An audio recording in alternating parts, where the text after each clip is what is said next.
This is Damian Macy, representing the Friends of the Marshall Public Library and our Oral History Project.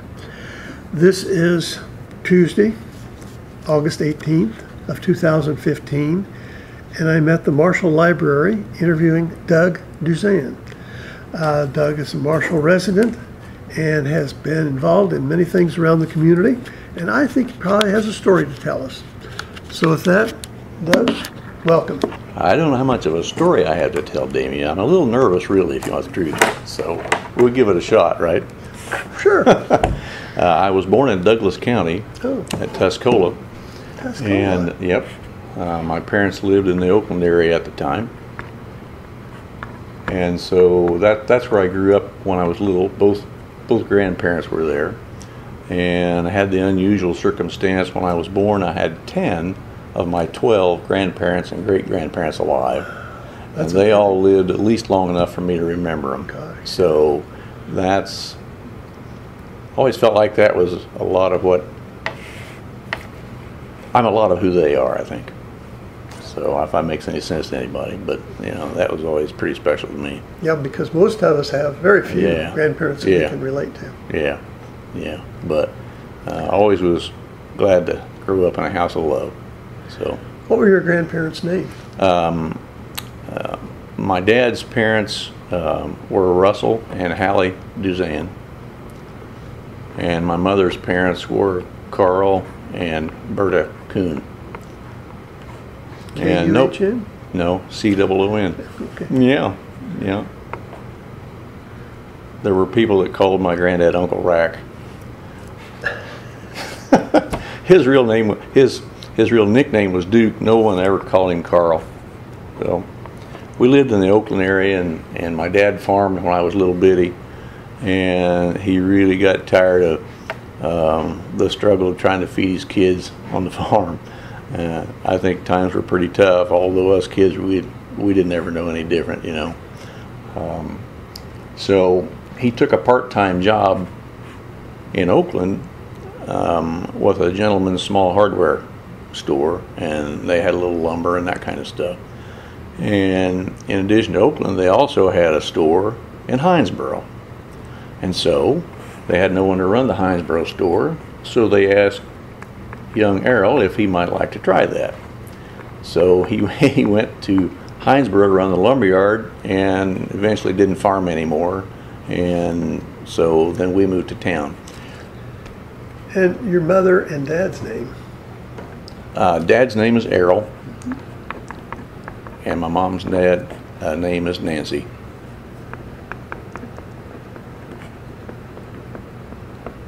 I remember most of my really young years around Oakland, and then because Dad had some experience with business and with hardware and those kind of things, old Mr. Kirshner was looking for someone to come work at his lumberyard in Marshall. The gentlemen there were all advanced in age, and he needed somebody younger to come and be there so that when the time came, my dad could be the manager. And that's the way it happened. I remember moving to Marshall. We came here in the summer of 1960, and I started the 6th grade that fall in the Old North School with Mary Alice Irwin was the teacher.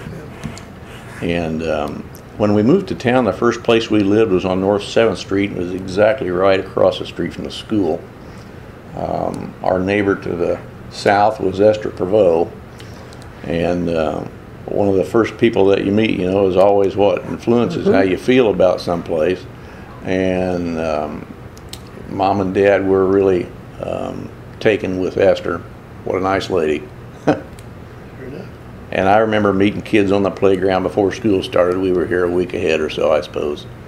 And Danny Barkley and Tim Cork, Steve Crumrin, just lots of kids that lived around the north side. The Sathry girls, I remember Ellen Sathry asking me if I wouldn't like to go swimming at the pool. So we did that, and when we got to the pool, there were some friends of theirs from Oakland, and they were the Cashes, and so I knew Davy Cash. So it was a small world. You mentioned school. Did you go to school some in Oakland, or? I went first through fifth grades in Oakland. Okay. Yeah, yeah. So was it quite an adjustment to come to Marshall, or No, it's not a little really. smaller town? No, not really. Okay. No, you always got, regardless how big the town is, you've got 25 or 30 kids in the class, and that's the same way here, although there were more sixth grade classes than just one. So, no, I enjoyed it. It was a lot of fun. So what were your memories of the old Northside School? Gosh, that's been a long time ago. Well, like I said, I remember Mrs. Irwin was my teacher in sixth grade, and I guess the thing that rings in my head as much as anything was listening to the chimes in the Methodist Church chime the hour. We knew exactly when recess would be. Didn't have a watch? No. You could tell by hearing the bells because it'd ring the quarter hours. So,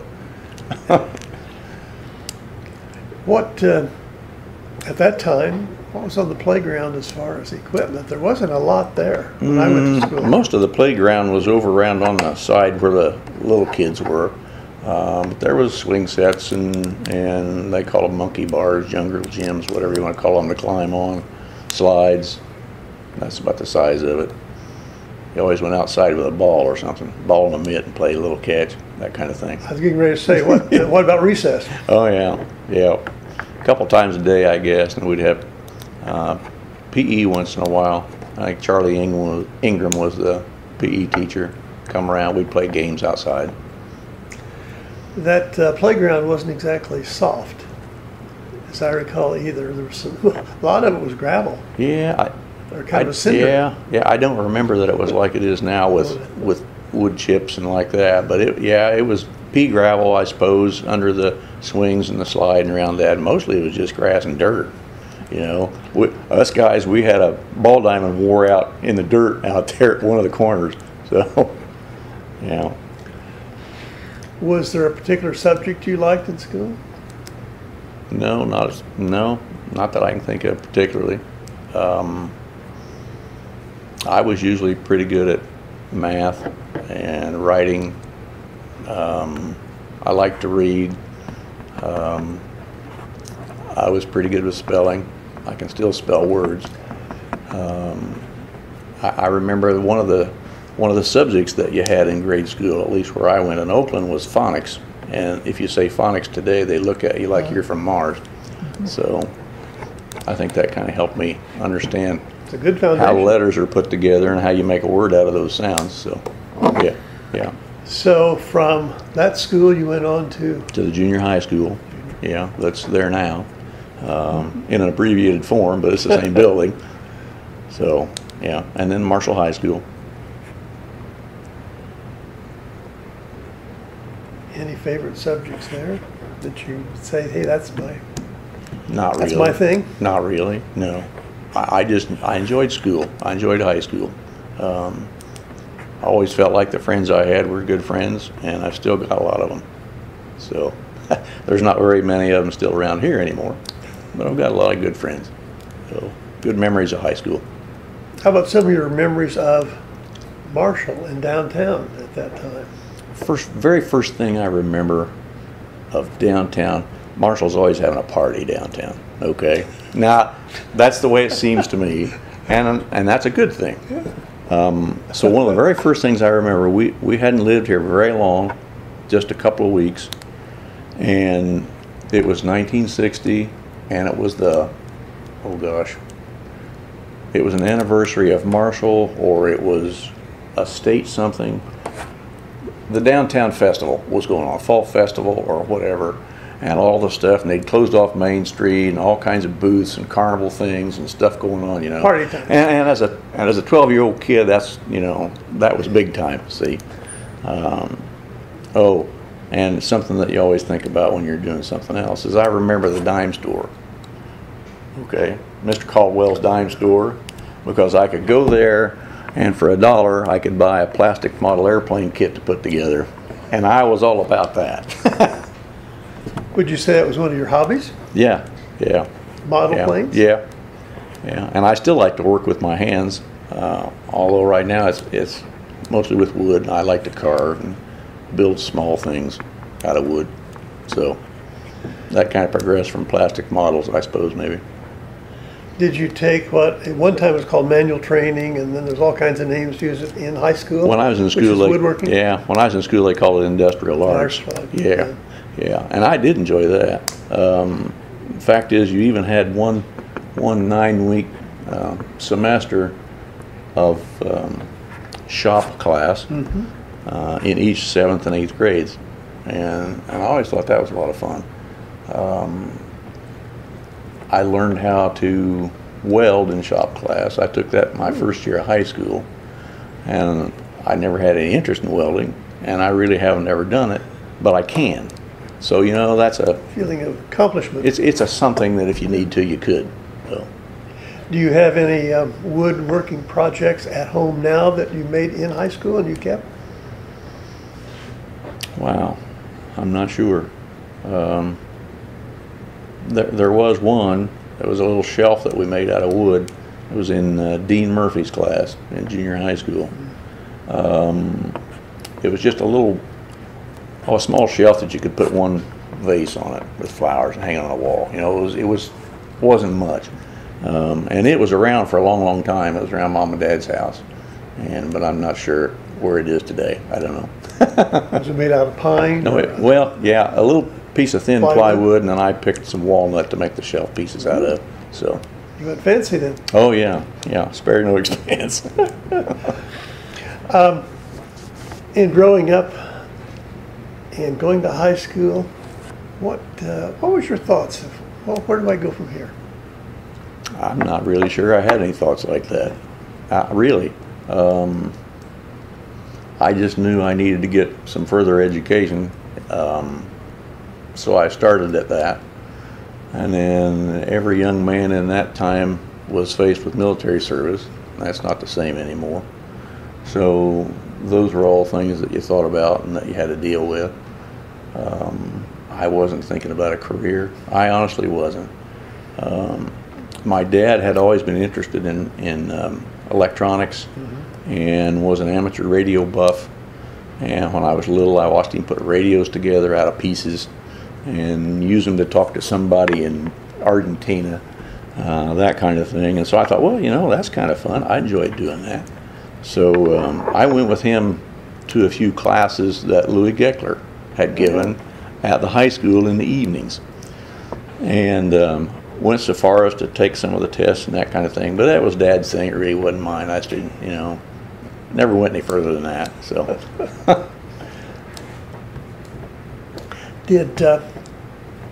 After what year did you graduate? I graduated high school in '67. 67. Yeah. You look back and think of, well, what did I do in that senior year? Maybe did you come downtown to a place like maybe Candy Kitchen? Oh yeah. Oh yeah. Yeah. That was the things to do in Marshall was to go to the Candy Kitchen and get a bottle of pop or something, and see what girls were down there you could visit with. That's pretty important stuff, you know. Oh, yeah. So. And the other thing to do is if you had anything to drive, you would drive from the Dog and Suds to Al Jameson's Tasty Freeze, and then you'd turn and you'd go back down to the Dog and Suds, and then when you'd come out on Route 1, you'd go north and you'd go back to the Tasty Freeze, and then you'd turn around and go back to the. It was a big chain. Everybody was just driving, honking and waving. So. Gas was a little cheaper then too, today, right? Yeah, it was. Do you remember what the price of a gallon of gas was? Yeah, it was about a quarter. Yeah, that'd be like 25 cents a quarter. Yeah. What kind of car did you have? My first car was after I was out of high school and after I'd gotten away from college, and so I bought Jock Malloy's wife's big Oldsmobile. Okay. It had bucket seats and a T-bar shifter, and I'm thinking, you know, I'm not sure why this lady had a car like this, because it was pretty spiffy. She always had a nice, both of them had a nice car. Yeah. Did you buy it directly from her? No, I bought it from Ralph Prevost. She had traded it in on a new Chrysler New Yorker. So, well, that car had a really huge gas tank. I think it was like 26 gallons. And I could take that thing and fill it up on a Saturday afternoon at Mr. Miles. Bob Miles? Bill. Was it Bob? Had the Shell station just north of the IGA store. And I could fill my car up there at his station for $7. So, and that would last all week. Well, I remember it wasn't uncommon to go to a station and fill it up for $1. Yeah. Or put $1 worth in. Yeah, oh yeah. Well, now it wouldn't even splash on the bottom of the tank. No. I've gone in and said, give me $1 worth. And they would. That was before the time you pumped your own. So come out and put it in their refrigerator. They wanted to do it. Yeah. And they'd check your oil and sweep your floorboards out. Wash the windshield, yeah. I guess gone are those days. Yeah, I'm sure they are. You mentioned school and college. Did you go on to college then? I had some college. I didn't graduate, but I had enough to make me dangerous, I guess. So. Where did you go to school? I went to school a little bit at Lakeland and then at Southern at Carbondale. Oh. Yeah, that's before there was a Southern Illinois at Edwardsville. You know, and that was before Interstate 57 too, so it was a real haul down there. Were you working on a particular program or field of study? No, just general studies. See if I could stay in school. Decided, that's not for me. Yeah. I went ahead and enlisted and fulfilled some military obligation, and I had met Donna Hawker one of the summers I was back home working, and so I spent a lot of time with her, and that was good. It's been good for 45 years, Damien. Was she in school when you were? She was in school when I was. She was a class behind me. So you did know each other? We knew each other, yeah. We weren't really in the, I don't know. When you're in high school, you always have cliques and bunches of friends. You know, you got a half dozen of your friends and then everybody else. And we just weren't in the same circles at the time. But at what point did you meet and say, hey, this gal's all right? It was right after her graduation in '68, and she was getting ready to go to Eastern for a summer term, and so one of her really good friends was Sally Douglas, who married Gary Rector, and they were pals. And of course, I knew Gary from high school too, and so Gary and I spent that summer driving back and forth to Charleston to see the girls. And it worked, huh? Yeah. Like I say, it's worked for both of us for a long time. So. In what year were you married? 70. 1970, yeah. And lived in Marshall? Yep, we lived, well, let's see. No, we didn't either. Our first place together was in Tolono, Illinois, which is just south of Champaign. Sure. And I worked for a small seed company there. Oh, let's see, till the spring of '75. We lived in Tolono until '72, and then I had the opportunity to manage that company's store in Charleston in '72 and moved there, and we lived there until spring of '75. So our first home was away from home, and you know, when you look back on things, you think about things a little bit and what they meant. And for the two of us together, I think that probably was a pretty good thing, you know, to live away from home and have a little separation and have a chance to know each other. So it was good too. So what brought you back to Marshall then? Well, things take turns in your lives that you never expected, and for no particular reason at the time. I had that job with the seed company and running a little farm store, and one of my very best friends from high school, Paul Tingley, was intending to open that very kind of a business, and wondered if I might like to come and be in there with him. And so, spring of '75, we opened Bonaterra Ag at the corner, out across from Eddington Station, and that was a learning experience for everyone. I think it was pretty successful. I consider that it was. We had some really good working relationships out there. Paul and I became better friends. It was a good time. I did that for 10 years, or right at it anyway. Really? Yeah, yeah. I didn't realize that. Yep. Yeah, I think he closed it in '86 probably. I left in '84. I opened an office in Mattoon for myself, so I was self-employed for a long time. That was a Chicago Board of Trade office. I did that until '98. That's driving back and forth to Mattoon every day. But that's going to ask you. Yeah. You lived in Marshall. I lived in Marshall and drove back and forth. Yeah. I had an office here in town open for a little while, and my dad had a little real estate office open out on the east side of town in one of the old groceries, and I can't remember which one. It wasn't Foreman's. It was the other one. They were just a block apart. I can't recall his name. Blizzard. Blizzard? Maybe. Yeah, I think that's right. Yeah, on the south side of the street. At any rate,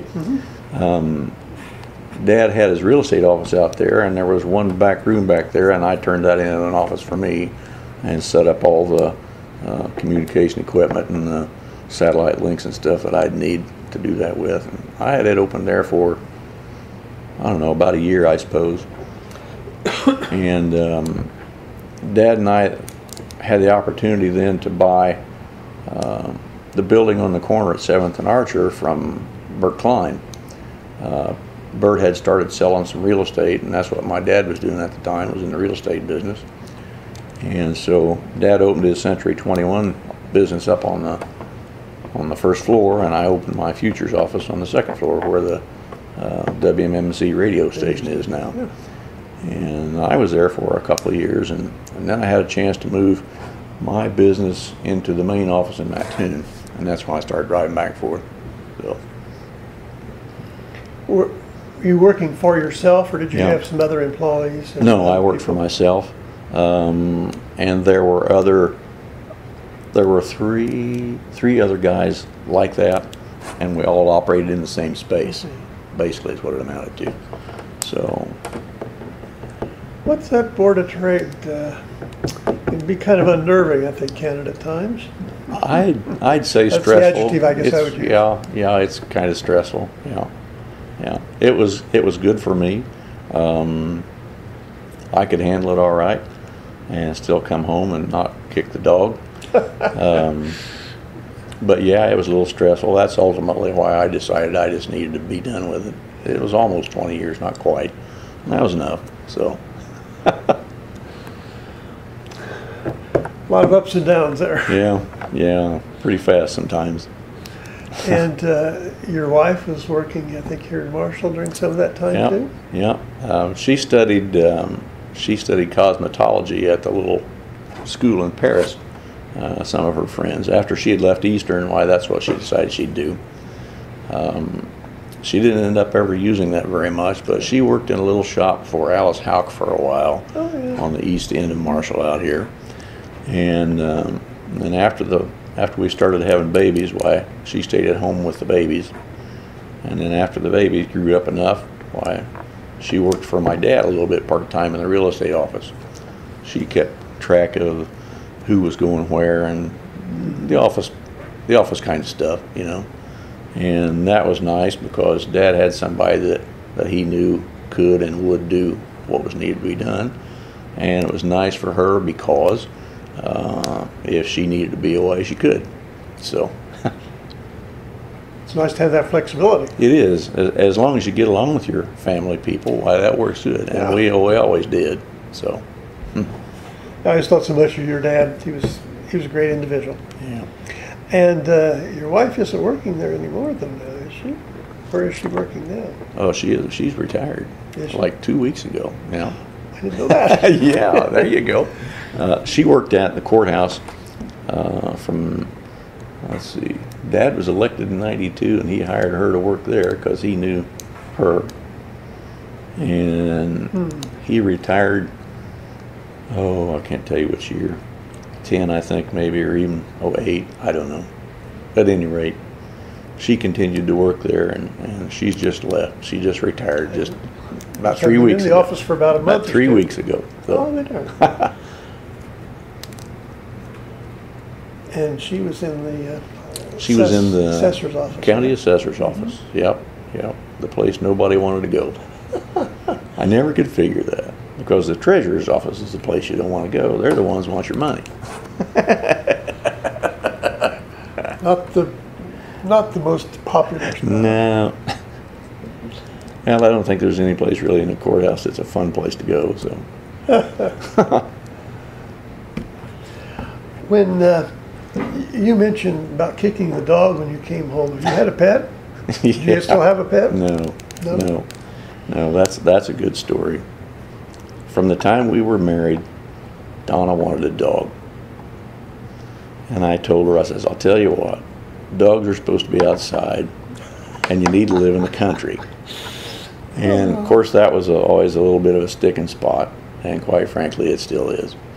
But when we moved back to Marshall in '75, we rented a house south of Auburn, Clark Center, from Dean Berkebile. His mother had just, I don't remember if she had passed away or they had moved her to town. At any rate, we rented the little house in the country from Dean. And Donna has a really good memory. And she says, okay, she says, we live in the country, can I get a dog? I didn't have an argument. So we got this LBD, which is a little brown dog, puppy. And her name was Daisy. We enjoyed the dog a lot. And we lived in the country about a year, and then we bought Howard Young's house on Hickory Street and lived there, and Daisy lived to be 15 with us at Hickory Street. So. No replacement came along then for Daisy? No replacements. Is there a person somewhere along the way in your career and your lifetime that has really had a big influence on you? Yeah, of course. My dad, and his partner, his brother. My dad's name was Errol, and my dad had a younger brother, and his name was Darrell.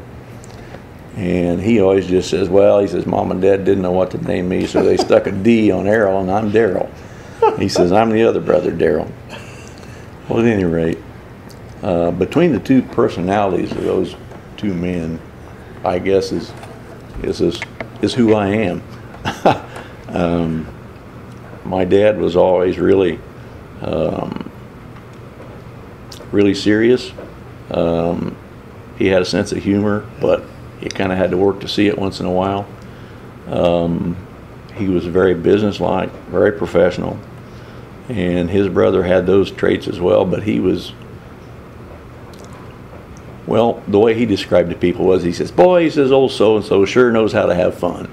Well, my Uncle Darrell sure knew how to have fun. And I always enjoyed the two of those guys. Yeah, they both meant a lot to me. Do you still have any family up around the Oakland area? Some distant relation. Yeah, distant relation. Not anybody very close. Some of my grandfather's cousins, ancestors, but not very many close. I still go up there once in a while, but no close relation there. Okay. In your experience of living in Marshall, you've probably seen some changes over the years since you moved here. Say the neighborhood where you first moved in, has it changed quite a bit? Yeah, I'd say the biggest change there, of course, is the Old North School is not there anymore. That's where, that block is where the parsonage for the First Methodist Church is, the house that Omer Schaller lives in, the house south of that, I can't tell you who lives there, and then the one back behind that's where Ron Howell lives. All four of those houses on that block, that's where the school lot was.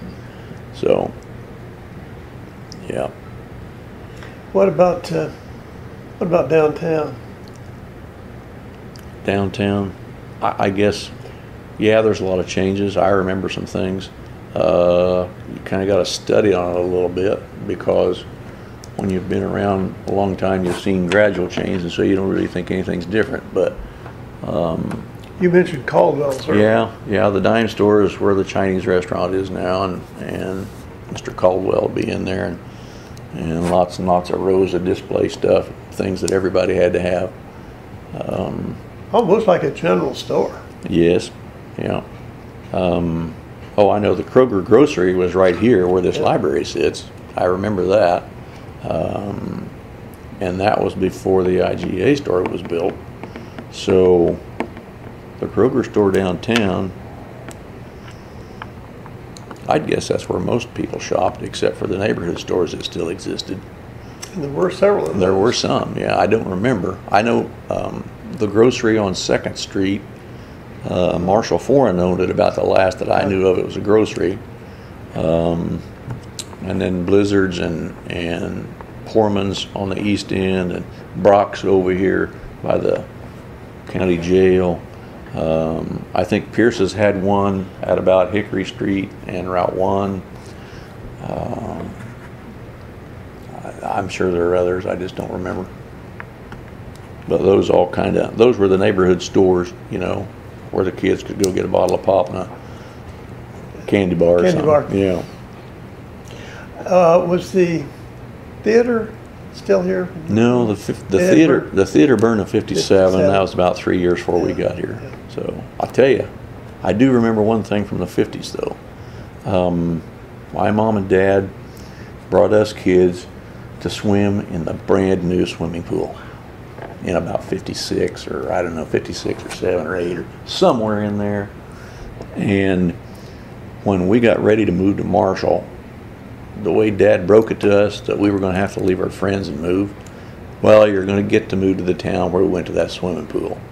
And then it was all just fine. That was a good sales pitch. Yeah, oh yeah, yeah. Doug, we've all seen so many things and changes, and I guess that word computer just pops up. And you've kind of been probably involved in some computer work too, haven't you, along the way? Yeah, I about had to, you know. I guess that's a little bit of my dad, because even as he was in pretty advanced age, he was still pretty interested in most anything. And he's one of the first guys I know any place had a smartphone. He went to Terre Haute and took classes to work it. Yes, he did. And so yeah, I've been around computers and learned how to. I took a programming class at the high school from Paul Robinson about how to do some basic programming and learn how to do that. And that's still one of the reasons why I can think a little bit in that kind of a process about how to work the thing. It's a pretty logical progression, and you just have to stick with it. So and then of course in business, why you learn how to use them and how to use them and what you can use them for. And right now, about all I use them for is just entertainment. So I'm a Facebooker and a emailer and everything else. I do all my pictures digitally and all that, so I use them a lot. Seems like everyone anymore is going down the street texting. And Yeah. I don't particularly want to do that. I guess that's my limit, maybe. You know, just too in touch. I don't need to be too in touch. I wonder if some of those people ever communicate other than by text. Yeah, I don't know. Maybe not. With the computer and all the other stuff, we've got so many modern conveniences around us. Is there something you'd say, I just couldn't live without that? Wow. Yeah, electricity and water in the house. Because I remember not having either one. But you know, water and electricity don't mix. Well, either. I know. You don't have to put them in the same pipe. Right. Okay. I remember on the farm we didn't have electricity and we didn't have water in the house. No, we did have water in the house. We had a cistern pump. Took a bath in the middle of the kitchen floor in a big tub. Oh man. Hot or cold? Oh man. How times have changed. Yeah, I'm glad for that. Doug, if you were in another country or maybe even in Florida or something, and you said, I live in Marshall, Illinois, and someone said to you, Marshall, where on earth is that and what's that all about? What would you tell them about Marshall and why it might be a good, fun place to visit? Wow. That's a pretty deep question, Damien. I guess to me what Marshall is it's probably the epitome of small town living in this country. It's having a lot of friends that know who you are, that care who you are, that care about you and who you care about, and they're willing to listen to you. They're willing to help you do things. I've always felt that way about Marshall. And I've lived a few other places that not necessarily that way, but to me, and I've worked on a few local projects, and my particular interest is baseball and high school age baseball, that kind of thing. Anytime that I have made some plans for that particular activity, for the boys to have a place to play, and if you need this or you need that or you need some help doing whatever, you know, just ask the good folks and they'll help you, you know, what they can. If they can't give you a $5 or a $20 bill or something, why, they'll come and help you do stuff at the Ball Diamond, or they'll help you take care of kids or make sure that kids got what they need. It's just, and I know it's not just my activity, it's everybody's activity, you know. Everybody's helping everybody else do all kinds of stuff. So I think the word volunteerism is very dominant in Marshall. Yeah, I think so too. Yeah. There are lots of civic groups that have those very goals. Rotary Club comes to mind. Dad belonged to that. Lions Club comes to mind. Donna's uncle Herschel Arbuckle, he was in that. Optimists Club, all of the churches and the activities of the churches together. It's a pretty nice place to spend your life. So it sounds like you're probably planning to live here then and not move back to Oakland or somewhere I don't else. have any plans to go anyplace. I don't even want to go where it's warmer. I just like it here. Well, Doug, it's a pleasure visiting with you. You've certainly outlined some things of your background and your history, of your interest, and we appreciate you taking the time out to do that. You're welcome. I just appreciate it so much. It's been a pleasure visiting with you. It's my pleasure, Damien. I want to say thank you. You're welcome. On